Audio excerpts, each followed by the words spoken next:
नमस्कार दोस्तों, स्वागत है आप सभी का डेसिमल में। आज के वीडियो में हम लोग डिस्कस करेंगे सी टेट 2022-23 के लिए और साथ ही केवीएस 2022-23 के लिए समास। ठीक है, बहुत ही महत्वपूर्ण टॉपिक है समास। 30 महत्वपूर्ण बहुविकल्पी प्रश्न इस वीडियो में हम लोग सॉल्व करने वाले हैं और बहुत ही सरल भाषा में आपको ये टॉपिक समझाऊंगा समास। ठीक है, इसमें क्वेश्चन भी हैं और साथ ही सरल भाषा में आपको समास समझाऊंगा। इसका अर्थ क्या होगा, ठीक है, इसकी परिभाषा क्या होगी, कौन सा पद किस समास में प्रधान होता है, ठीक है, सभी कुछ बहुत ही सरल भाषा में और बहुत ही जल्दी मात्र 2 से 3 मिनट में इसको समझा दूंगा। तो वीडियो आप लोग पूरा देखिएगा, लास्ट तक देखिएगा। और जो इसमें प्रश्न दिए गए हैं ना, ध्यान दीजिए, ये परीक्षा में आ चुके प्रश्न हैं, ये बार बार परीक्षा में पूछे गए हैं, तो इन सभी प्रश्नों को आप अपने नोटबुक में जरूर नोट कीजिए।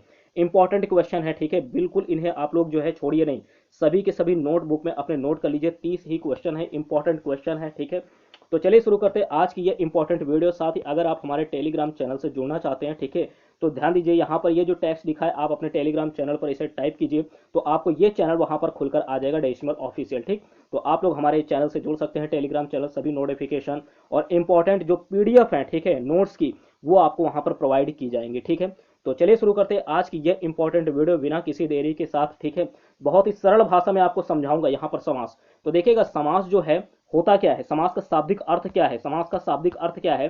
तो देखिएगा, समास का शाब्दिक अर्थ होता है, सबसे पहले समझ लीजिए, संक्षेपीकरण। क्या होता है? संक्षेपीकरण होता है। ठीक है, प्रश्न बाद में सॉल्व करेंगे, सबसे पहले इसका अर्थ तो समझ लीजिए कि समास का शाब्दिक अर्थ क्या होता है। संक्षेपीकरण क्या होता है? संक्षेपीकरण, ये आपने सुन लिया। ठीक, इसके बाद ध्यान दीजिएगा, इसकी परिभाषा क्या होती है।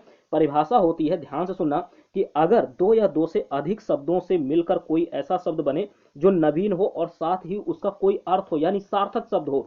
दो या दो से अधिक शब्दों से मिलकर बने हुए नवीन एवं सार्थक शब्द को क्या कहते हैं? समास कहते हैं। ठीक, यानी उसका कोई अर्थ होना चाहिए।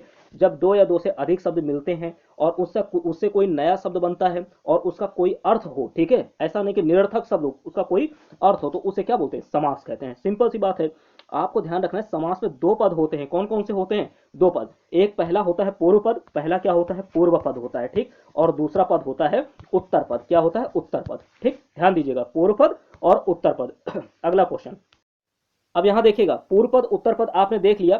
साथ ही आपको ध्यान देना है कि इसमें जो प्रधान पद कौन सा होता है किस समास में।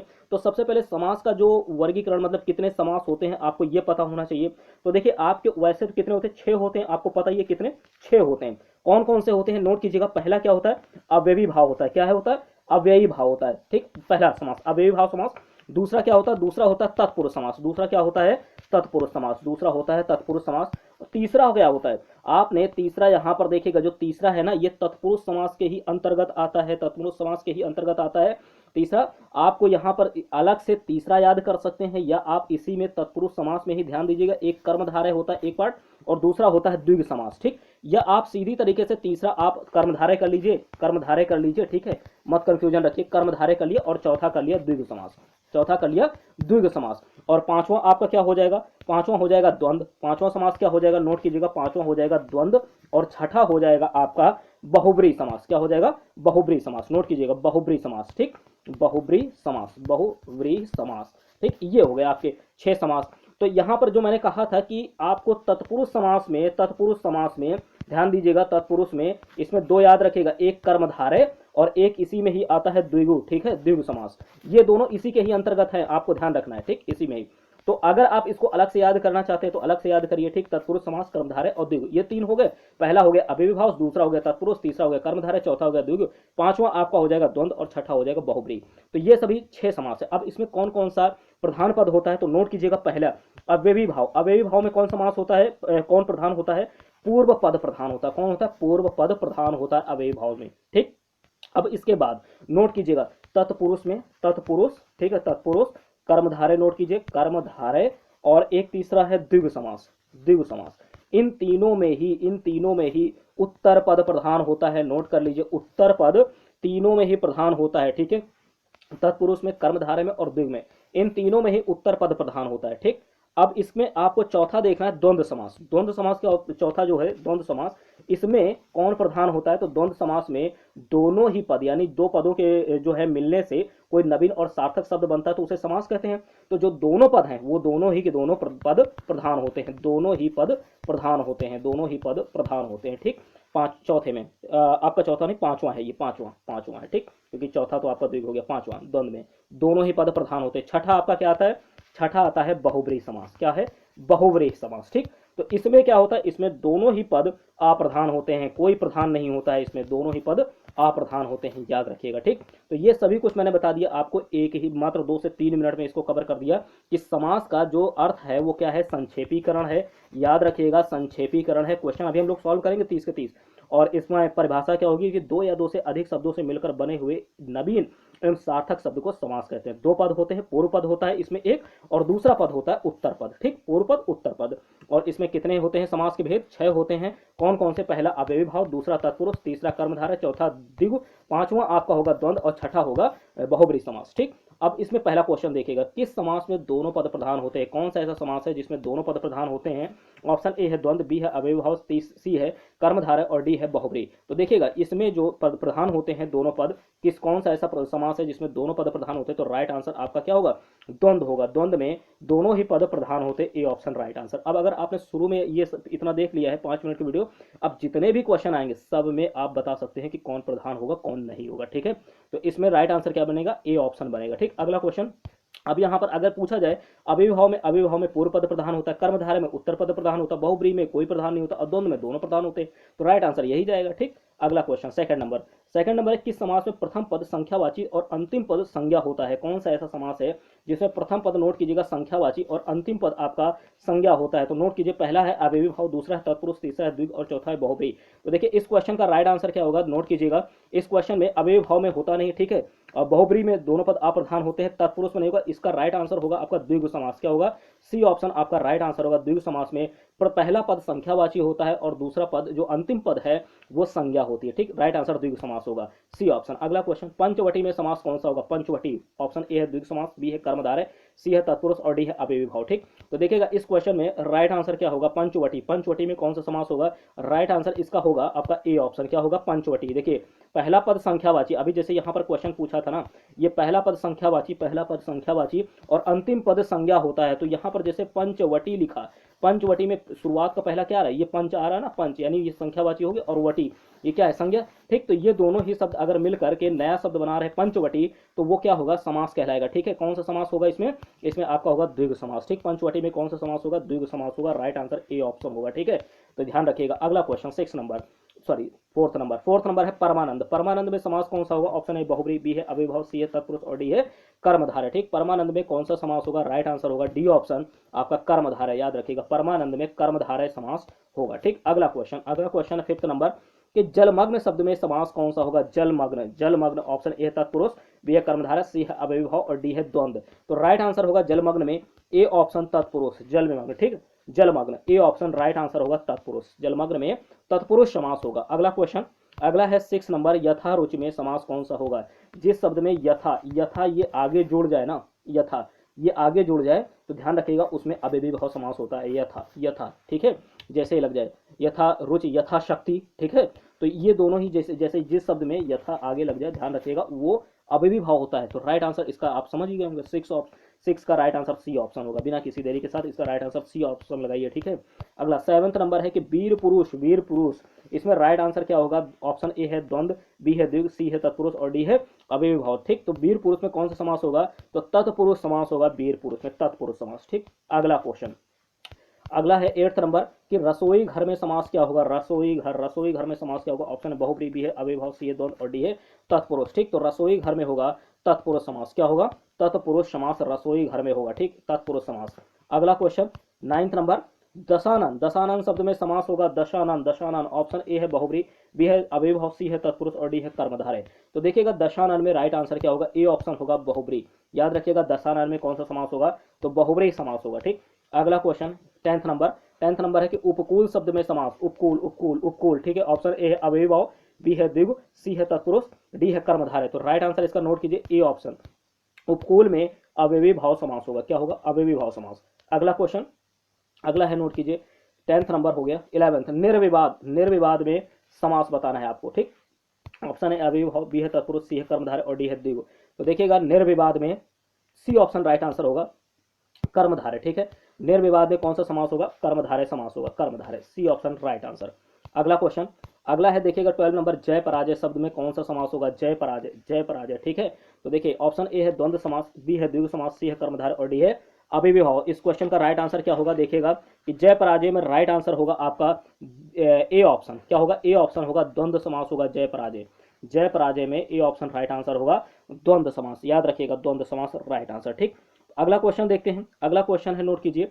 अगला है 13 नंबर, पंचानन में कौन सा समास होगा? पंचानन, पंचानन में कौन सा समास होगा? ऑप्शन ए है बहुब्री, बी है द्विगु, सी है कर्मधारय और डी है अव्ययीभाव। पंचानन, अब देखिए इस क्वेश्चन का राइट आंसर ए ऑप्शन होगा, पंचानन, ठीक है। इसमें जो है राइट आंसर आपका बहुब्री समास होगा, पंचानन में राइट आंसर बहुब्री समास होगा। अगला क्वेश्चन 14 नंबर, योगदान में कौन सा समास होगा? योगदान, ऑप्शन ए है तत्पुरुष, बी है कर्मधारय, सी है बहुब्री और डी है अव्ययीभाव। इस क्वेश्चन का राइट आंसर नोट कीजिए, ए ऑप्शन होगा योगदान, ठीक, योगदान।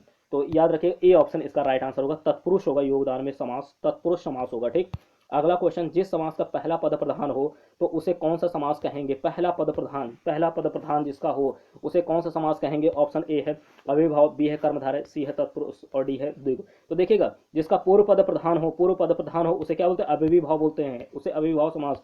शुरुआत में ही आपको बताया तो राइट आंसर ए ऑप्शन होगा, अव्ययीभाव समास, ठीक। अगला क्वेश्चन 16 नंबर, कि पुस्तकालय में कौन सा समास होगा? पुस्तकालय, पुस्तक, पुस्तकालय, ऑप्शन है तत्पुरुष, बी है कर्मधारय, सी है द्वंद्व और डी है अव्ययीभाव, ठीक। तो देखिएगा पुस्तकालय में है ए ऑप्शन, तत्पुरुष समास। क्या होगा? तत्पुरुष समास होगा पुस्तकालय में, ए ऑप्शन राइट आंसर। अगला क्वेश्चन 17 नंबर, कि अन्न जल में कौन सा समास होगा? अन्न जल में कौन सा समास होगा? ऑप्शन ए है, नोट कीजिए, बहुब्री, बी है अव्ययीभाव, सी है कर्मधारय और डी है द्वंद्व, ठीक है। तो देखिए इस क्वेश्चन का राइट आंसर डी ऑप्शन होगा, अन्न जल, ये होगा डी ऑप्शन, द्वंद्व समास, द्वंद्व समास होगा अन्न जल में, द्वंद्व समास। 18 नंबर है कि सरासर में कौन सा समास है? सरासर, सरासर में कौन सा समास होगा? ऑप्शन है द्विगु, बी है अव्ययीभाव, सी है तत्पुरुष और डी है कर्मधारय। तो सरासर में राइट आंसर होगा बी ऑप्शन, अव्ययीभाव। सरासर में कौन सा समास होगा? अव्ययीभाव। अभी इनके कुछ एग्जाम्पल भी बताऊंगा आपको, ठीक है, अव्ययीभाव। अगला क्वेश्चन है 19 नंबर, चक्रपाणी, चक्रपाणी में कौन सा समास होगा? तो ऑप्शन है बहुब्री, बी है तत्पुरुष, सी है कर्मधारय और डी है अव्ययीभाव। चक्रपाणी, चक्रपाणी में ए ऑप्शन होगा, बहुब्री समास, ठीक है। क्या होगा? बहुब्री समास, इसका राइट आंसर होगा ए ऑप्शन। अगला क्वेश्चन 20 नंबर, कि धीरे धीरे समास में कौन सा, धीरे धीरे में कौन सा समास होगा? धीरे धीरे, ऑप्शन ए है कर्मधारय, बी है अव्ययीभाव, सी है द्वंद्व और डी है द्विगु। तो देखिए इस क्वेश्चन का राइट आंसर सी ऑप्शन होगा, धीरे धीरे, इसमें द्वंद्व समास होगा। क्या होगा? द्वंद्व समास, सी ऑप्शन। अगला क्वेश्चन 21 नंबर, कि सतसई, सतसई में कौन सा समास होगा? तो नोट कीजिएगा, ऑप्शन ए है द्विगु समास, बी है कर्मधारय, सी है अव्ययीभाव और डी है बहुब्री। तो देखिए सतसई, ठीक, सतसई, इसमें सत निकल रहा ना, सतसई, ठीक। तो यहाँ पर ये सत मतलब सात, सत मतलब सात, तो संख्यावाची है, बाद वाला आपका संज्ञा है, पहला संख्यावाची, दूसरा संज्ञा, तो राइट आंसर आपका क्या बनेगा? द्विगु ही तो बनेगा, ठीक। तो ये बनेगा, सतसई में कौन सा समास होगा? द्विगु समास होगा, ए ऑप्शन राइट आंसर। अगला क्वेश्चन 22 नंबर, 22 नंबर है कि अष्टाध्यायी में समास क्या होगा? अष्टाध्यायी, अष्टाध्यायी में समास होगा, ऑप्शन ए है कर्मधारय, बी है द्विगु, सी है द्वंद्व, डी है अव्ययीभाव। तो नोट कीजिए अष्टाध्यायी में बी ऑप्शन इसका राइट आंसर होगा, अष्टाध्यायी, ठीक है। ए ऑप्शन, इसका बी ऑप्शन राइट आंसर होगा द्विगु, ठीक। अष्टाध्यायी, इसमें पहला देखिए अष्टाध्यायी निकल रहा ना, तो अष्टाध्यायी मतलब 8, संख्यावाची निकल रहा, तो इसका मतलब द्विगु होगा, द्विगु, ठीक, द्विगु। तो बी ऑप्शन राइट आंसर। अगला क्वेश्चन 23 नंबर, भरपेट में समास कौन सा होगा? भरपेट, ऑप्शन ए है अव्ययीभाव, बी है, नोट कीजिए, बहुब्री, सी है कर्मधारय और डी है तत्पुरुष। तो बताइएगा इसका राइट आंसर क्या होगा? भरपेट में ए ऑप्शन राइट आंसर होगा, अव्ययीभाव। क्या होगा? अव्ययीभाव, इसका राइट आंसर होगा ए ऑप्शन, अव्ययीभाव समास, ठीक। अगला क्वेश्चन 24 नंबर, जिस समास में कोई पद प्रधान नहीं होता है, कोई पद प्रधान नहीं होता है, यानी सभी दोनों के दोनों अप्रधान होते हैं, दोनों के दोनों अप्रधान होते हैं, मैंने आपको स्टार्टिंग में ही बताया, उसे क्या बोलते हैं? बहुब्री बोलते हैं। क्या बोलते हैं? बहुब्री समास बोलते हैं, ठीक। आंख बंद करके इसका राइट आंसर आप सेलेक्ट कर सकते हैं, ऑप्शन ए बहुब्री, बी कर्मधारय, सी तत्पुरुष अव्ययीभाव और डी तत्पुरुष। राइट आंसर आपका क्या होगा? राइट आंसर आपका ए ऑप्शन होगा, बहुब्रीहि समास, बहुब्रीहि समास। अगला क्वेश्चन 25 नंबर, कि पीताम्बर में कौन सा समास है? पीताम्बर, पीताम्बर, ऑप्शन ए है बहुब्री, बी है अव्ययीभाव, सी है तत्पुरुष और सॉरी सी है कर्मधारय और डी है तत्पुरुष, ठीक। तो पीताम्बर में होगा ए ऑप्शन राइट आंसर, बहुब्री, ठीक है, बहुब्री समास होगा, पीताम्बर में बहुब्री समास होगा, ए ऑप्शन राइट आंसर। अगला 26 नंबर, यथाशक्ति, मैंने आपको बताया यथा शब्द जिसमें लग जाए, यथाशक्ति, यथारूप, ठीक है। तो इसमें जैसे ही यथा लग जाता उपसर्ग आगे, तो ये होता अव्ययीभाव समास, अव्ययीभाव समास, ठीक है। तो देखिएगा ऑप्शन ए तत्पुरुष, बी है कर्मधारय, सी है अव्यय और डी है बहुब्री। तो राइट आंसर मैंने आपको पहले ही बता दिया, इसका राइट आंसर यथाशक्ति में क्या होगा? अव्ययीभाव समास होगा, सी ऑप्शन राइट आंसर। अगला क्वेश्चन 27 नंबर, किस समास में दोनों पद प्रधान होते हैं? स्टार्टिंग में ही आपको बताया था, मतलब जो द्वंद्व समास होता है पहले में, यानी अव्ययी भाव में कौन होता है, अव्ययी भाव में दोनों पद, सॉरी पूर्व पद, अव्ययी भाव में पूर्व, अव्ययी भाव में पूर्व पद प्रधान होता है। फिर तत्पुरुष में उत्तर पद, कर्मधारय में उत्तर पद, द्विगु समास में उत्तर पद, और रही बात आपका फिर उसके बाद आता है द्वंद्व समास, द्वंद्व समास में दोनों पद प्रधान होते हैं और बहुब्री में कोई प्रधान नहीं होता है। तो राइट आंसर इसका क्या जाएगा, ए ऑप्शन द्वंद्व है, बी द्विगु है, सी कर्मधारय और डी तत्पुरुष है। इसमें आपका उत्तर पद, इसमें उत्तर पद, इसमें उत्तर पद, इसमें क्या होगा, इसमें दोनों पद प्रधान होंगे द्वंद्व में। तो राइट आंसर आपका क्या होगा, राइट आंसर आपका ए ऑप्शन होगा, द्वंद्व, द्वंद्व समास। द्वंद्व समास में दोनों पद प्रधान होते हैं, दोनों पद प्रधान होते हैं, ठीक। और बारह सिंगा, बारह सिंगा में कौन सा समास होगा, बारह सिंगा, बारह सिंगा। ऑप्शन ए है द्वंद्व, बी है अविभाव, सी है कर्मधारय और डी है बहुब्री। तो इस क्वेश्चन का राइट आंसर क्या होगा, बारह सिंगा, ठीक है, यानी बारह सिंह वाला सिंगा, ठीक। बारह जिसके सिंह होती, सॉरी बारह सिंह जिसके होती है, बारह सिंगा, ठीक, जिसके बारह सिंह है। तो ये बहुब्री, बी डी ऑप्शन इसका राइट आंसर, ठीक, डी ऑप्शन इसका राइट आंसर। और पथभ्रष्ट में समास कौन सा होगा, पथभ्रष्ट में ऑप्शन ए है जो पथ से भ्रष्ट हो, ठीक है, पथभ्रष्ट जो पथ से भ्रष्ट हो। ऑप्शन ए है तत्पुरुष, बी है कर्मधारय, सी है अविभाव और डी है बहुब्री। इस क्वेश्चन का राइट आंसर नोट कीजिए, पथ से भ्रष्ट, ठीक है, तो तत्पुरुष ही निकल रहा है, ठीक है, तत्पुरुष, ए ऑप्शन राइट आंसर।